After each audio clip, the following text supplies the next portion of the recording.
Welcome to the Cross the Line podcast. My name is Carlos Smith, and I'm back on the road again today. And I have another special guest with me. He is the shoe plug here in Spartanburg, South Carolina. And right now, I'm with the owner of Upstate Footwork, Mr. Patrick Haith. How you doing? What's going on, man? I'm doing pretty good, man. I was looking around. You got a nice collection of shoes right here. I really like some of them. Some of them I can't even name.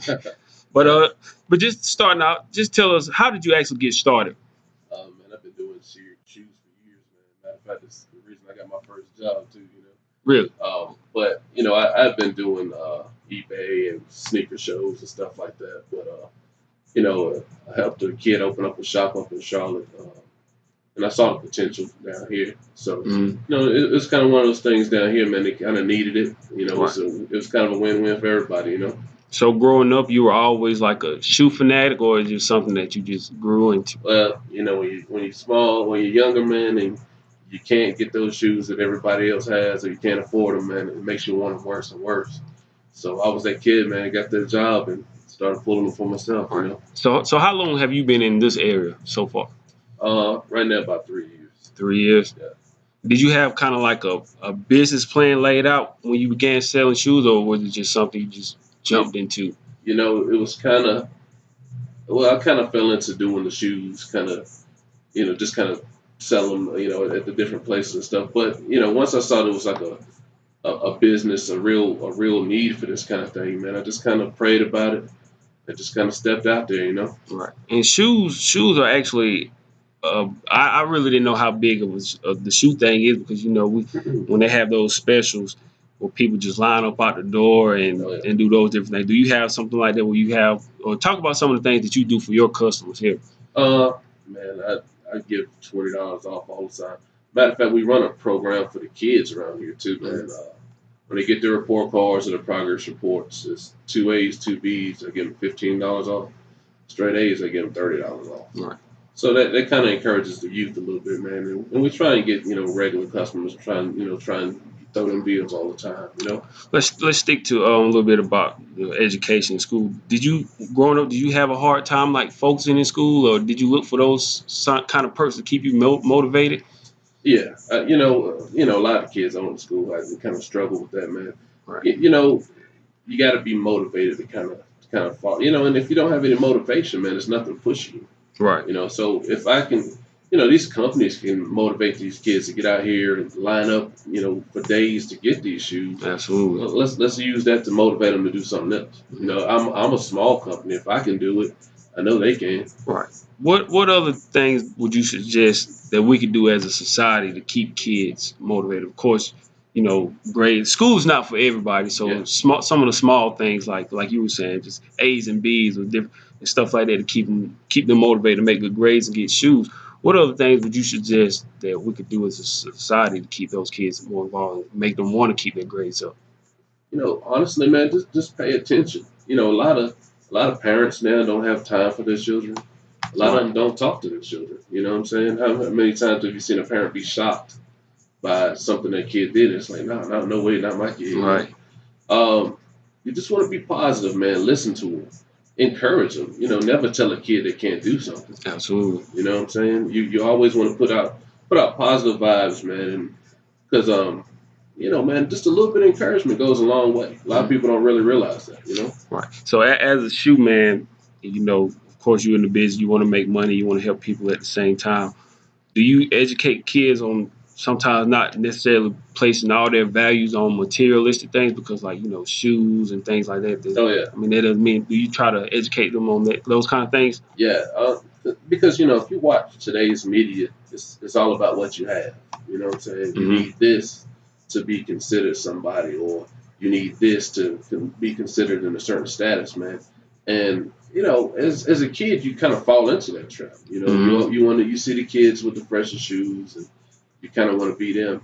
But the thing is, man, this stuff is come and go. And I always Right. try and tell these kids, don't stress about missing out on a pair of shoes because all they're gonna do is retro them in a few years anyway. Absolutely. You Yeah. know, so I think I'm in a unique situation. Well, a good situation right now. It's only temporary because my kids, the oldest, my son, he's only 4 years old. So I remember taking him to the shoe store, and I'm kind of I hate to kind of fall into that habit, but you know, as parents, we want to make sure our kids have the nice things. Yeah. But you know, I try to catch things on sale. So I took her to the shoe store one day, and he saw some. I saw a pair of Nikes I wanted to get him, so I went and picked them up and showed it to him. But he just walked right past me, and he saw some Ninja Turtles Yeah. on the wall. So he doesn't really care about those things right now. Yeah. But I know as he gets older, you know, it's one of those things. It's kind of like a trained behavior, man. Mm-hmm. Because if you don't know it's an important thing to have the freshest shoes or whatever, you don't care, especially as a kid. You know?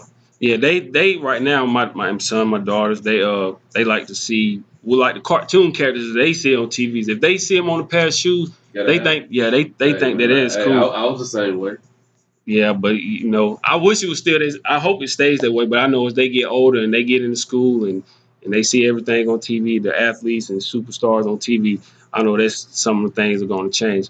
That's kind of what's missing right now, man. Because besides the athletes and the entertainers, you know, who do we have that's positive out here to look up to? Yeah, that's true. You know what I'm saying? So you feel like kids nowadays are like programmed in a sense to just see whatever they see on TV, they think they Yeah, have to you know, have. it's the media, man. All you see is people with stuff online. Or Mm-hmm. when somebody puts themselves forward on Instagram or Facebook, they try and sell you on the most fictitious me. You know, this is me big time. You know, and you know that's cool. And if that's your thing. But I mean, it's not the stuff that makes you. Absolutely. You know. That's true. Do you think as parents we kind of dropped the ball? Like I said, it's to me, I'm a little bit at fault, but I know like I said, I try to catch things on sales. But do you think as parents we need to kind of get away from that as well, not focusing too much on those because you know it's like, man, these kids, we don't want our kids to feel bad because they see other kids with these nicer things. So sometimes we might pay more or get a little bit above our means and things like that. Do you feel like we need to kind of tone that down as well? I would say so. You know, like I said, man, a kid, you know, especially a smaller kid, they don't care about anything, all this stuff. You know, honestly, man, I really didn't even get excited about shoes or name brands until girls came along, and it made a difference. You know what I'm saying? But up until then, nah, we didn't care because you're gonna go outside and tear them up anyway. Exactly. Yeah. So with your business, what was the biggest fear that you had starting out when you moved to this area? Matter of fact, were you always? Are you from this area, Spartanburg, South Carolina? No, I'm originally from Durham, Greensboro area. Oh, okay. Yeah.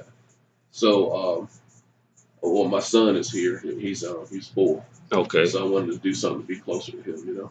Right. So he's kind of not even worried about. No, he I show him a new shoe, and he's like, whatever, cool. What's the characteristics you think that a business owner, in any field, what do you think they need to have to run a successful business? You gotta have faith. You know what I'm saying? You gotta believe that God's gonna make it work for you. Honestly, I don't think you would take that step if you didn't think it was gonna work anyway. Right. But you gotta treat people right, man. You know, treat people the way you want to be treated, man. It's not a day that goes by that I don't give something away. Matter of fact, the little lady that just left, you know, she said, "I love you." I don't know that lady's name, right? But I gave her granddaughter a pair of shoes maybe about 6 months ago because they needed it, right? You know? So you try and do something nice every day for somebody, man. And I mean, just be positive and be positive by people. And that's gonna come back around for you. You know, I was getting ready. That's what I was gonna say. You know, sometimes when you do things out of the kindness of your heart, like you said, you might have lost a little bit of money on the front of it, but you know, she might go tell some other people what you did for her, and then they needed it, and she walks around with an oxygen tank, man. You can tell she's trying to do right by the kids, man. You know, just do something, and don't even look for anything in return. Right. You know what I'm saying? That's nothing, man. Do you think that's what separates you from a Foot Locker or Foot Action or those different stores? Some of the things that you do, what would you say kind of separates you from those competitors? It's just like a big corporate thing. You know, they're going to be about numbers. Mm-hmm. You know, I could be about the numbers, and I could, I don't know if I got a lot of stock in here right now. Now, if I put this stuff up online, it will probably sell very quickly. But what happens is I'm trying to get back to my city. I try and give them the opportunity to get these shoes rather than pass them on online. You know what I'm saying? Like I said, I could just make the money, which is what these companies are geared for. but I would rather give back to the community and have it be a win-win for everybody. So when you buy, so you sell shoes, trade them, you trade them as well. Mm-hmm. So We buy, sell, and trade. what do you look for when you trading shoes? Is it like a certain criteria you have for them? No, well, they have to be at least at an 8 out of 10 condition. We look at the make of them. We look at the market, see what it's doing, and we kind of go from there. Mm-hmm. Yeah. How do you know what like the value of a shoe is? Do you some kind of way you look it up or? Well, there's different. You can look on eBay, see what they're going for on eBay. You can use StockX or go to kind of look and see what the shoe is doing. Or you can just kind of play it by ear. Yeah, I mean, if something's in the mall right now for 160, I can sell it for 150, and then they cut somebody a $40 break off, and I make a little bit of money too. Right. So. Is there a particular shoe? Because I'm not necessarily a shoe fanatic. I'm not the type of person that'll go stand in line and wait hours for shoes. But is there a particular shoe like over time that may increase their value may increase? Oh yeah. A lot of the collaboration stuff is always in high demand. Of course, you got your Yeezys and stuff like that. But it's usually like the rarer stuff that kind of builds up value as time goes by because it's harder and harder to find as time goes by. Yeah, is it hard for you to get your hands on like the Yeezys or like some of the newer Jordans that release or? Not now. I've been doing this for a little while now. So we've got pretty good relationships with a lot of folks, and we try to make it work, try and get the shoes to the people. Right. As a businessman, who do you go to for your business advice? Like any of your mentors? Who? Actually, man, I talk to a lot of business owners, man, and you learn something new every day. Mm-hmm. You know what I'm saying? When I opened up down here, I didn't know a lot about the stuff that I know about now. I was just kind of taking that leap of faith and hoping this thing would work. Right. So I've picked up quite a bit of knowledge over the time, and just talking, you talk to different business owners. There's a few business owners in this complex where I'm at, and you just kind of, and just older folks, just talk and listen, man. You'd be surprised what you learn. Right. So when you say you took that leap of faith and going into your business, what was that moment for you where you knew that okay, you may hit a rough patch here and there, but you knew that you could sustain your business. I just kind of saw the potential of it, and doing these shows and seeing the kind of money you can make on it, it's just like I just knew it would work. I quit a job. I had been a job for 10 years before I started doing this. Really? Yeah. So was it another shoe business or just no, just I worked at Walmart distribution. Man. Oh wow.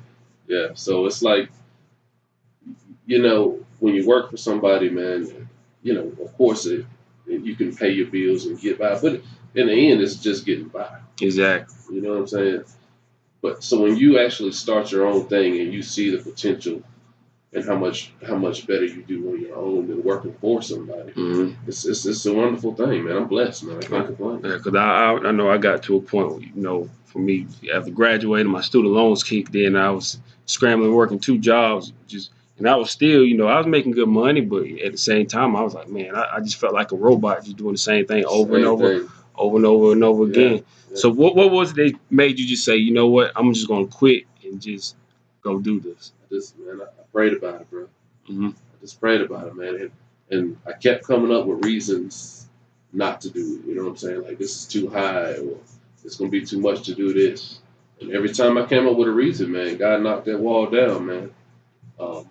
I actually tried to get a spot down near Camp, maybe about half mile down the road. Mm-hmm. That was the first place I looked at, and they turned me down. And so I was like, that could have been it. But I found this place for half of what they wanted, and on top of that, their building stayed empty. It's empty to this day. Wow. Yeah, so. You think you want to stay in this spot or eventually move? I'm probably gonna have to expand. Luckily, I have a little bit of room up here where I can expand the building a little bit. We just did the remodel, but we run out of space pretty fast. So the mall, I know they say that a lot of times the mall is the rent is expensive in the mall. But do you think you would want to be closer to your competition, or I mean, you're already close, but do you think you want to be in there with the competition, or do you like kind of being like a little bit away from it? I think for this type of business, man, this center is probably a better fit because if I was, let's say I was kind of deep inside the mall, where you'd have to park your car, carry whatever shoes you got all the way in the mall to the store, and I mean, what's let's say it's a day that I just can't buy anything, then you got to carry those all the way back to the car. Right. Right here, it's pretty personal. I mean, you almost pull up to the front door, come in, you get out. And that kind of, I really think with this type of business is better for that kind of traffic. Right. What's the most fulfilling part to you about running this kind of business? Um, just having your own, man. And just doing your own thing, man. It's I don't even know how to explain working for yourself, man. Right. But I also get a lot of joy out of putting kids on these smiles, like putting smiles on these kids' faces, man. Cause man, I've been a shorty, man, and you remember like when you coming up, man. If some adult did something nice for you, man, you remember it to this day. It might not have been anything to them, and you could even say, "Hey, I remember when you did this for me," and they might not even remember, but it makes a difference in a kid's life, man. Absolutely. Yeah. So what when customers leave here, what do you want them to walk away from with their experience? Just like, man, even if they didn't buy anything, just like, man, that's a cool place to be. It's a cool atmosphere. Even if they come in here and don't buy anything, man, they can come in here and we can talk shoes for hours. You know what I'm saying? I mean, because it's a lot of history. It's a lot of shoes. Right. And I know you were a shoe fanatic. So what was your all-time favorite shoe growing up, or what is it to this day? What's your favorite shoe? Man, all time. I don't know, man. It's a lot of shoes. and I probably won't know it because I'm not that shoe guy, but I know it'll be some sneakerheads that's listening that they'll check it out. So what would you say is your all-time? I don't know if I got an all-time favorite, man, because it's just been so many shoes that I just liked over the years. But my first pair of J's that I bought with my own money, I remember asking my mom for $100, bro. She didn't even give me an answer. She just kind of gave me that look like, "Come on, bro." So I went and got a job, got my first check. I was still $2 short. And but it was a pair of Jordan 3s, fire reds, yeah. Sure enough. And it probably made you make it more special to you because you actually work for it. It's something you actually work for. Well, yeah, it's something, and I had to say, and really, it kind of it almost led me up to this point, man, because taking care of those shoes and learning different things about keeping them clean, it's kind of relevant to what I do now. You know what I'm saying? A few more questions, and then we'll wrap it up. Are you looking to, as a businessman, are you looking to explore any other kind of businesses that may not be business shoe related? Yeah, definitely. And you just kind of look and pick your opportunities. You know what I'm saying? You don't want to jump on anything quick. If it seems too good to be true, it probably is. You know what I'm saying? Basketball season is right around the corner. So, what shoe would you tell kids or any athletes that's playing basketball? What's the shoe that you think would you advise them to pick up? As far as performance wise, I'd say some of the newer Adidas with the boost in them is probably better. If you're going for looks and trying to turn heads, Jordans were good back in the day, right? By performance standards, they don't do too well today. Right. So I would go with some of the higher line Nike stuff or the stuff from Adidas. What do you think is the best shoe brands? Is it Nike, Jordan, or Adidas? Which one do you think is the top notch for you? Right now, comfort wise, definitely Adidas. Adidas. Yeah. That's from a comfort standpoint. Style wise, just because of the history of things past, I go with Nike. So. Go with Nike. Yeah. My final question for you is: what is your ultimate goal? I really think that we kind of get lost in that finish line thing, man. Because all you see is the end. You know what I'm saying? And nobody really enjoys the journey. I take every day. Every day is a blessing. And you take every day one by one. But I just want to just get better. It's no set goal because really, man, I'm blessed as it is. Mhm. You know what I'm saying? So you just kind of keep aiming and just keep doing good, and it's really no telling what the future holds. I know. I said that was my last question. It just made me think when you said about seeing the finish line. But is there anything in your journey that you think you would have done differently to get to where you are? I have this talk a lot, man, because you know, I just found my birth parents not too long ago. Wow. So it's crazy because if you think about it, if you go back and you change any one thing, then you're possibly not at the point you are right now. Mm-hmm. You know what I'm saying? And that includes, I mean, just one little thing, one little change could change everything. Mm-hmm. You know what I'm saying? With my parents, let's say I'm not adopted, then maybe I'm not even sitting here talking to you right now. Mm-hmm. Right. You know what I'm saying? Because maybe I'm a different person with a different upbringing. So was that something you were looking for? Like, have you were searching for them the whole time, Yes. or? Yeah. Well, I've been searching for them for quite a few years now. Wow. Yeah. So you were adopted, Yeah. and you knew that growing up that you were adopted, or you Yeah. just? Oh wow. Yeah. Yeah. I learned that like after my mom passed, my godmother told me. You know what I'm saying? Because she didn't want any other family members to tell me or anything. But it wasn't a problem, and it's in hindsight, man. I was really blessed with the best situation I could be blessed with, Right. and didn't even know it. You know what I'm saying? Right. And everything happens for a reason. I'm happy that you found them, and I'm happy for everything, Yeah. the success that you're having right now. Pat, I really appreciate you. Before we get out of here, do you have any social media, any advice you want to give people to how to find you? Yeah, man. Follow us on Instagram, definitely at Upstate Footworkx. We're on Facebook at Upstate Footworkx as well. We're working on a website that's going to be upstatefootworkx.com, and just keep checking on it, man. Instagram is kind of the best way to keep up with inventory. Mm-hmm. As soon as we get it ready, we post it straight to Instagram. All right, there you have it. Hope you guys enjoyed it. Till next time, keep chasing dreams. This is Cross the Line Podcast. Thank you for listening.